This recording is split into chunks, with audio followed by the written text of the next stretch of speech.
Hello everyone, Matthew Simmons here from Simmonsessentials. I'm here to bring another original design. This is the Redefined Wreath. Let's go ahead and get started. This is my left side. It's at the belt line as usual.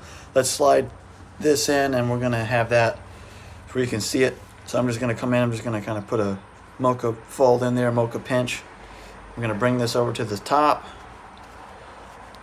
like so. So there we have that. So I'm going to bring this around like this and create like a delta there. There we go. We're going to do a wreath.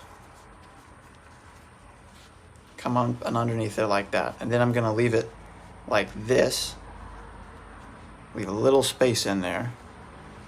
And then in that space I'm going to fold it in half. And then I'm going to push it through this right here.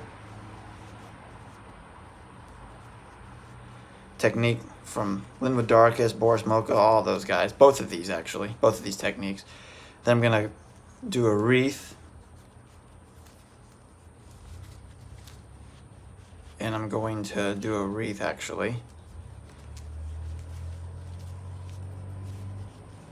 Back across the top like so. Let me put my collar down. There you have the Redefined Wreath. Oh, no, it's all my friends. You're fearfully wonderfully made. We'll catch you in the next video.